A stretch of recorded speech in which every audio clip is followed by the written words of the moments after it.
Lecteur, lectrice, lectrice, bonjour, gracieuse Robert en ligne, l'autrice pour te faire lire et pas que ses livres. Et aujourd'hui donc je vais te chroniquer Le sort en est jeté de Christine Odd. Pour ma présentation complète, je t'invite à attendre la fin de la vidéo, comme ça je t'explique tout. Et je t'explique aussi mes petits services si tu veux que je chronique un de tes livres. Tu connais la petite routine, c'est-à-dire le pouce bleu, le partage pour faire connaître la chaîne ou le livre, ce qui est aussi sympa pour l'autrice et pour ce livre. Et comme ça, tu vas pouvoir contribuer à faire en sorte qu'un public plus large puisse le voir. Alors, ce livre a été écrit avec le challenge du Récréature. Donc, c'est un challenge avec un mot par jour, une phrase de 280 caractères, une ou plusieurs phrases, pendant un mois. Et donc là, c'était au mois de février et c'était avec la thématique de Brocéliande. Alors, si tu veux y participer, tu peux donc rejoindre le groupe. Je mettrai le lien en description. Et comme ça, tu vas t'amuser avec nous et tu vas voir comment toi, tu vas déjà te laisser guider par ton intuition et ta créativité par rapport à ce mot. Et puis, si tu veux, à la fin du challenge, tu récupères donc toutes tes phrases. Alors, si c'est au mois de février, ça va être 28 phrases. Et tu vas pouvoir écrire une nouvelle. Alors, ça fait entre 13 et 15 pages de A4. Je ne sais plus exactement. Je crois que c'est autour des 40 000 mots. Ou 40, non, 40 000 caractères, pardon. 40 000 caractères. Pas la même chose quand même, hein. Et donc, après, ça donne une petite histoire comme ça que tu peux proposer au lecteur. Je mettrai le lien en description par rapport à par rapport à l'article que j'ai écrit sur le Récréature pour expliquer tout le déroulement. Mais c'était important d'expliquer un petit peu dans quelle situation le livre a été écrit parce que tu as la liste de mots qui a été utilisée pour écrire cette histoire et donc tu vois que les phrases sont mises en italique. Comme ça, tu peux retrouver la phrase qui a été écrite durant le challenge et comment Christine a brodé l'histoire autour de chaque phrase. C'est un challenge très sympa à faire. Moi, je ne compte plus le nombre que j'en ai fait parce que j'ai publié 4 nouvelles jusqu'à maintenant avec les différents challenges que j'ai réalisés. Et ce qui est assez sympa aussi, je vais les citer. Donc, je disais, dans la thématique de Brocéliande, moi j'ai écrit Madame Eugénie. Séléna Dube a écrit Isaline la guérisseuse. Et nous avons aussi Fanny Lerouet qui a réalisé un livre de coloriage avec les différents mots. Et puis, donc attends, il y a Séléna, il y a moi, il y a Christine, et puis il y a Lise qui a écrit une histoire avec Millefeu, son célèbre champignon, qui donc repart dans une nouvelle aventure. Alors, on va parler du résumé. Je viens de relever le challenge Récréature, un mot, un jour, une phrase autour du thème de Brocéliande pour mettre à contribution mon imagination et me lancer dans une nouvelle aventure. J'ai trouvé le concept amusant et je me suis laissé prendre au jeu sans penser un seul instant à me retrouver à écrire une nouvelle et que celle-ci soit éditée. Je me suis lancé comme défi d'écrire une légende et j'espère avoir réussi. Cela sera à vous de me le dire, cher lecteur. Faites comme moi, plongez dans le récit de cette forêt où la magie est partout. Une version revisitée de la légende arthurienne où se mélangent deux mondes, la mythologie et le moyenâgeux. Dilemme entre vivre avec le sentiment fort qui est l'amour ou justement continuer de vivre sans pardon, dans la ténacité de la haine et toujours en vouloir à l'autre de l'avoir trahi, abandonné ou trompé. Pourriez-vous rester longtemps dans la ouate de la douleur et laisser ainsi filer la carte du temps? Christine Odd. Voilà, la thématique est posée. Alors au niveau du genre, comme elle disait, c'est donc à moitié de la fantaisie, à moitié du Moyen-Âge. Je vais terminer de cracher un petit peu mes poumons, comme ça je pourrai continuer tranquillement. Alors, comme je ne te cache rien et que je ne suis pas une tapette, je vais prendre mon petit strepsil en essayant de faire en sorte que ça ne s'entende pas. Mais sinon, je vais terminer de cracher le deuxième poumon et j'en ai un petit peu besoin, au moins pour terminer cette chronique. Alors, donc au niveau du genre, on en a parlé. Le côté très agréable de cette histoire, c'est que c'est pour tout public. Moi, je me suis laissée porter par... va falloir que je retrouve son petit nom à ce cheval. Je me suis laissée porter par le cheval. Et j'ai trouvé ça très, très sympa. Et j'ai beaucoup aimé aussi la relation avec la grand-mère, qui était assez émouvante. Je crois que je vais encore devoir faire une pause pour retrouver le nom, parce que je pense que c'est Pégase, mais je ne sais plus. La grand-mère s'appelle Avia, ça je l'ai retrouvé. Mais, 2 secondes, hein. C'est bien Pégase. Par contre, je viens de m'apercevoir que les phrases en italique, c'est juste la mamie qui est en train de parler à Pégase, parce que la mamie communique avec Pégase par télépathie. Et ça n'a strictement rien à voir avec l'exploitation des phrases du récréature. Donc voilà. Si tu vois, et je me suis trompée à la lecture quand même, hein, mais apparemment j'ai pas compris. Donc moi j'ai toujours besoin de me tromper plusieurs fois pour être sûr que c'est vraiment une connerie. Donc non, c'est bien ça. C'est bien la grand-mère qui parle à Pégase dans sa tête, et comme ça permet de bien faire la distinction entre ce que la mamie dit dans directement à l'intérieur de l'oreille et ce que la personne en face va dire de l'extérieur. Alors, que dire d'autre? Oui, donc que c'était une aventure qu'on peut raconter aussi aux enfants. Alors, si c'est la maman qui parle, je vais dire que je vais raconter ça à ma fille. Si c'est Gracieuse qui parle, elle va dire que son assistant pourra raconter l'histoire à la fille de la voisine, qui est adorable avec lui, mais surtout pas avec sa maman. Entre parenthèses, c'est du vécu, hein. Et alors, dans le livre, nous avons aussi des jolies petites illustrations. Donc, ce sont des dessins qui ont été réalisés par Christine elle-même, parce qu'elle est aussi illustratrice. Elle a d'ailleurs réalisé plusieurs tableaux qu'on peut retrouver sur le site de Éveillez-vous. Et Et donc, si tu la retrouves en atelier, parce qu'elle participe aussi à des salons, elle peut te faire colorier un des personnages. Elle a créé Merlin, elle a créé Pégase durant l'atelier. Et comme ça, il pourra rejoindre sa galerie d'artistes, parce que c'est aussi une autre manière d'exploiter l'histoire qui est très très sympa, où toi tu vas pouvoir donner tes couleurs à Merlin ou à Pégase. Et donc voilà, pour dire aussi que comme ça s'adresse aux enfants, ça peut être sympa de voir des petits bouts en train de colorier le Merlin, souvent avec des jolies versions arc-en-ciel. Quoi raconter d'autre à propos de notre ami Pégase? Eh bien que Pégase est une créature qui est donc ailée et qui est à 4 pattes et qui donc décide d'aller retrouver l'amour pour sauver son village.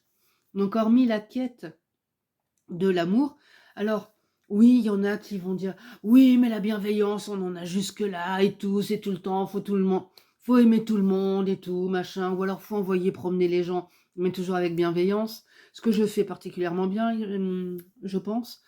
Mais après, à côté de ça aussi, hormis le fait que le concept est galvaudé et qu'il y en a souvent qui se rappellent que ce sont des êtres humains ou des êtres qui sont capables d'amour au moment qui les arrange le plus, ou à la période de Noël, il y a aussi des gens qui sont gentils et qui propagent l'amour de différentes manières au quotidien. Et Pégase est vraiment un personnage qui nous rappelle ça à travers son histoire, c'est-à-dire que justement, on ne peut pas vivre tout le temps dans la haine, dans le ressentiment, la rancœur, ou tout le temps à insulter tout le monde. Si déjà, quand on sort de sa maison, on ferme la porte en disant « Oh là là, je vais encore trouver des gens qui vont me saouler et tout », c'est sûr que ça se passe beaucoup moins bien. Et je trouve que justement, il y a un joli message dans cette histoire par rapport à ça. C'est-à-dire que Pégase va rencontrer les personnages de la table ronde et eux vont l'aider dans sa quête pour retrouver cet amour qui lui manque. Parce que on ne peut pas tout le temps être dans la mauvaise humeur, dans les cris, dans ressasser tout le temps du négatif. Déjà, nous-mêmes, on n'est pas bien. Et ensuite, les gens, bah, ils ont tendance à plus vouloir venir nous parler ni rien parce que si c'est pour qu'à chaque fois, ils sont pleins d'énergie et tout, et ils repartent, ils sont comme ça, c'est pas super motivant. Donc, c'est une belle leçon pour les enfants, pour leur dire, voilà, on a un joli cheval avec des ailes qui va aller se promener et qui va chercher l'amour. Et c'est une jolie leçon pour les parents et les adultes qui vont lire l'histoire en disant, essaye de vivre avec un peu plus d'amour au quotidien, d'amour de toi, d'amour des autres, d'amour que tu peux diffuser comme ça tout simplement. Tu vas croiser quelqu'un dans la rue, tu vas lui faire un sourire, et pas forcément parce que c'est un joli kiné qui est physiquement intelligent, oui, enfin qui est particulièrement mignon, ou une jolie kiné aussi, hein, d'ailleurs, je ne suis pas raciste. Mais voilà, c'est un peu la leçon que j'ai retenue par rapport à toutes les aventures de Pégase, c'est que donc il est vraiment dans cette quête de retrouver ce qui manque à tout le monde. Et j'ai pas pu m'empêcher tout au long de ma lecture de me dire, mais c'est très très contemporain en fin de compte. Enfin surtout au moment où je tourne cette vidéo, on a la guerre en Ukraine dont on ne parle plus. On a la guerre en Israël qui est repartie. Une guerre qui dure depuis plus de 50 ans. La guerre en Ukraine, il y avait quand même des belles racines avant qui étaient là et, et ça s'est développé. Et il y a des guerres aussi du côté du continent africain dont on ne parle pas forcément, du côté du Congo, avec le docteur Mugambwe. Je ne sais jamais prononcer son nom, mais celui qui répare les femmes qui se font régulièrement violer. Donc voilà, il y a des exactions qui se produisent partout. Alors, à l'heure d'internet, on est au courant beaucoup plus vite et c'est, ressassé beaucoup plus facilement par les journaux et je trouve que justement cette petite bulle, qui dit: «Voilà, va retrouve l'amour et retrouve-le ne serait-ce que chez toi, à l'intérieur de toi, dans ta maison, dans ton entourage, à ton boulot», ça fait du bien. Et du coup, voilà, moi je me suis laissée porter par, la quête, parce que c'est vraiment l'histoire de la quête de Pégase, qui va rencontrer, comme je disais, qui va rencontrer Merlin, qui va rencontrer notre célèbre fée Viviane. Alors pour ceux qui ne connaissent pas l'histoire de Merlin, de Viviane, Viviane c'est celle qui a élevé Lancelot du lac, qui était donc avec un très bon ami de Arthur, le roi, qui a retiré Excalibur de son rocher. Et la légende arthurienne étant très ancienne, ça a donné lieu à plein d'histoires différentes, parce que dans certaines versions, nous avons la fée qui va emprisonner Merlin, parce que Merlin est tombé amoureux d'elle, et donc elle va le piéger et l'emprisonner et le priver de ses pouvoirs magiques, parce que Merlin était un très très fort magicien. Alors après, tous ceux qui vont penser à Gandalf dans Le Seigneur des Anneaux, ou d'autres grands magiciens comme ça, oui, je pense qu'il les a fortement inspirés. D'autres vont penser aussi à Camelot, la série d'Alexandre Astier, où en effet Merlin n'est pas un personnage, un magicien particulièrement performant. Et du coup, voilà, chacun va pouvoir s'amuser avec ça. Pourquoi j'en parle? Parce que justement, donc, dans son histoire, Christine, elle, s'est amusée aussi à reprendre les personnages et à les faire agir selon la légende arthurienne. On rencontre aussi Charon. Alors Charon, c'est dans la mythologie grecque le passeur d'âmes, Et donc, dans l'époque de l'Antiquité, moment d'histoire, hein, moment de culture, avec le sort en est jeté et gracieuse.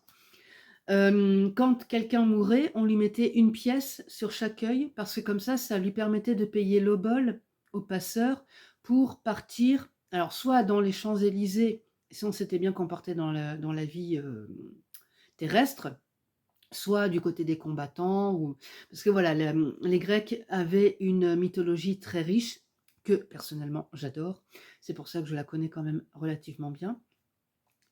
Et donc ils avaient aussi les enfers, qui sont décrits par différents auteurs de l'Antiquité, où normalement on n'était pas forcément très très, comment dire, on n'avait pas forcément envie d'y aller, mais il y avait quand même des endroits qui étaient un peu plus sympas que d'autres. Et les enfers tenus par Hadès, bien sûr, et Perséphone, sa femme. Qu'est-ce que je peux te raconter d'autre? Parce que je suis en train de diverger complètement, mais c'est un peu compliqué de raconter et d'essayer de résumer une histoire qui fait, on va dire, une quarantaine de pages. Donc voilà, c'est pour ça que comment? Je parle aussi de la richesse de l'histoire, de la thématique qui est très forte et bien sûr du fait que ça peut se lire complètement à des enfants. Et le côté agréable, c'est que, comment? Les adultes aussi vont y trouver un intérêt parce qu'il va y avoir des petites allusions qui vont être très sympas que l'adulte va comprendre. Donc ça peut arriver, enfin moi ça m'arrive par moments de rire. Et alors ma fille qui me dit: «Pourquoi tu ris maman?» Alors, comment t'expliquer ça ma chérie? Parce que c'est du deuxième degré, tout ça, machin. Bon, j'essaye de lui expliquer un petit peu, parce que comme je l'éduque bien, je l'éduque aussi au second degré, mais c'est pas toujours simple avec une enfant qui va bientôt avoir 6 ans. Mais par contre, ce genre d'histoire peut se lire parfaitement à une enfant de 6 ans. Est-ce que je lui ai lu? Je ne dirai rien, parce que sinon je vais encore diverger. Et parfois je divague. Deuxième degré oblige. Alors, mon opinion, bah, je pense que je l'ai déjà donnée. Sur la forme, eh bien, challenge relevé, parce que pour avoir écrit au moins 4 récréatures actuellement publiées, parce que j'en ai 2 autres en cours, auxquelles j'ai participé et que je suis en train d'écrire, mais alors, à la vitesse d'un escargot paralytique. Parce que même si on a la thématique en tête et même si on a une partie des phrases qui est déjà écrite, il y a quand même les personnages qui sont à creuser. Et justement, parlons des personnages, parce que je suis une lectrice qui adore les personnages. Donc nous avons Pégase et Avia, la mamie, qui sont des personnages très présents. Alors Avia, je vais te faire un petit cœur parce que j'ai adoré Avia. Et donc pour avoir écrit donc différentes histoires comme ça, en reprenant les phrases, c'est pas forcément simple, parce que même quand on écrit les phrases en se disant je vais en faire une histoire, ce qui est mon cas maintenant, et d'essayer donc d'avoir des phrases cohérentes qui se suivent, ou qui suivent un squelette que je construis au fur et à mesure, il y a un moment quand tu dois utiliser ta phrase dans l'histoire que tu es en train d'écrire, tu te dis comment je vais la placer celle-là. C'est pas toujours simple. Mais là, franchement, c'est fluide, ça se lit assez rapidement. Et puis comme ça, bah, tu peux te replonger dedans quand tu as un petit coup de cafard ou quoi, tu repars un petit coup avec Pégase. Un petit coup de Pégase et ça repart. Pour les plus vieux d'entre nous, penseront bien à Mars, ils auront bien raison. Et comme ça, voilà, on peut reprendre une bonne dose d'amour. Alors, je vais tousser encore un petit coup. Ça explique la pause, parce que j'ai pas envie de te montrer quand je suis en train d'agoniser. Mais si j'attends de ne plus être malade du petit rhume d'hiver, enfin d'automne, je vais peut-être en faire un en hiver, sinon c'est pas drôle, bah, je ne vais jamais tourner cette vidéo. Donc tant pis, je suis une autrice guerrière et je tourne quand même ma chronique. Mon avis, donc, bah, je pense que je l'ai donné tout au long de cette chronique. Je vais juste finir en disant à recommander à qui? Bah, je dirais à recommander un peu à tout le monde parce que, comme je disais, ça peut se lire pour les petits, ça peut se lire pour les enfants qui ont 8 10 ans et qui savent lire tout seuls, parce que le vocabulaire est complètement accessible et voilà, c'est une histoire assez sympa. On lit quelques pages comme ça, paf, on met le marque-page et on continue le lendemain pour les enfants parce que, leur capacité de concentration n'est pas forcément celle des grands. Enfin, on va pas parler de la mienne, hein, parce qu'il vaut mieux pas. Et donc, à recommander aussi à ceux qui ont envie de s'offrir une petite bulle de sérénité, une petite bulle de fantaisie, dans tous les sens du terme, et qui ont envie de s'échapper un peu de la morosité ambiante. Voilà. Moi, c'était Gracieuse, donc je vais te laisser avec ma petite présentation, juste après t'avoir dit que ce livre est disponible aux éditions Éveillez-vous et donc je mets le lien sur le site. Je te dis à très vite pour un autre retour de lecture. Alors maintenant que tu as regardé ma chronique, je vais quand même me présenter, Gracieuse Robert, l'autrice.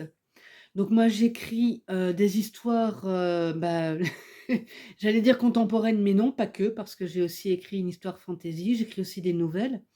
Donc je suis plutôt une autrice slasheuse, c'est-à-dire que je vais écrire des romans, des nouvelles, des lettres, des histoires courtes, des histoires longues, avec des thématiques quand même que j'estime assez fortes.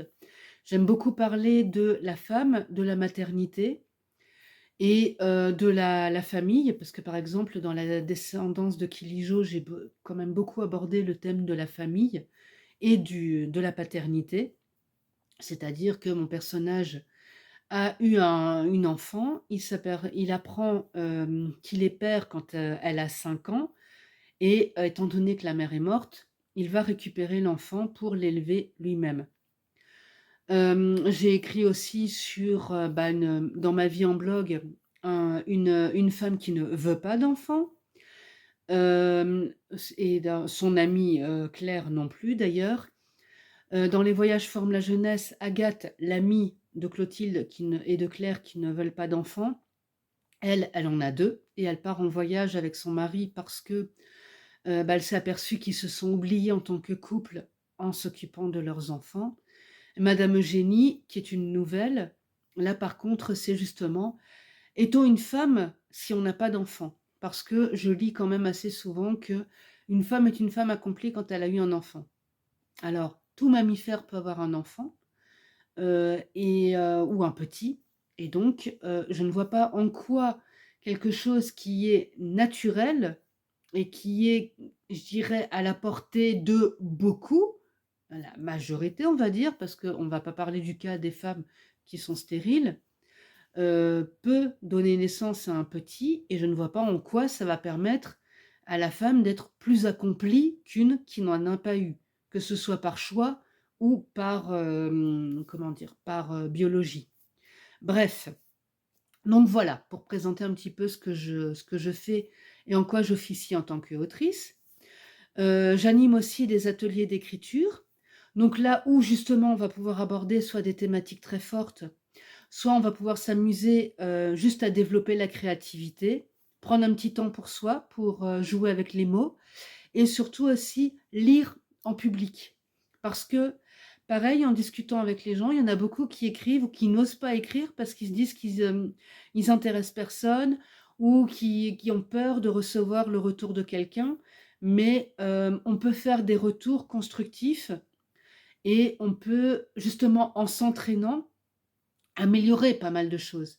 Parce qu'il faut arrêter de s'imaginer que on va directement écrire un texte comme ça, il est fabuleux, paf paf, il est imprimable et on y va quoi. Non, un texte, ça se travaille et puis, en écrivant, c'est en écrivant qu'on devient écrivain. En forgeant, on devient forgeron, en écrivant, on devient écrivain et en écrivant régulièrement comme ça, on va être de plus en plus, performant. On va avoir moins de mal à trouver ses mots, on va pouvoir faire un texte plus facilement, trouver ses idées plus facilement et on n'est pas obligé d'écrire un roman de 300 pages au premier coup, hein. On peut très bien écrire un petit texte de 10 lignes, voir un petit peu ce que ça donne et passer ensuite en montant en longueur ou en thématique ou voilà, c'est, la thématique des ateliers, c'est ça. C'est vraiment d'accompagner dans l'écriture et de voir après jusqu'où la personne veut aller en atelier. Pour l'instant, je préfère animer des ateliers en groupe. On ne sait pas ce que je ferai par la suite. L'avenir nous le dira. De toute manière, tout est sur mon site que je mets en description. Et donc pour les chroniques, alors ça c'est pour les auteurs, qu'ils soient édités ou auto-édités. Donc je propose des chroniques écrites, des chroniques vidéo. Donc là c'est le forfait supérieur, chronique écrite plus chronique vidéo. Et on a le forfait premium, c'est-à-dire chronique écrite, vidéo et interview de l'auteur. Donc si tu veux en savoir plus sur mes services, bientôt, je les mettrai en ligne. Sinon, tu m'envoies un petit MP, je t'envoie un petit devis, on en discute et voilà. Le but, bah, c'est de faire la promotion du livre, d'expliquer selon un plan établi. Alors, je cherche, je n'ai plus mon petit cahier, mais j'ai un plan établi pour faire ma chronique, pour expliquer un petit peu ce que j'ai pensé du livre. Je parle du résumé, enfin voilà, je présente le livre en global.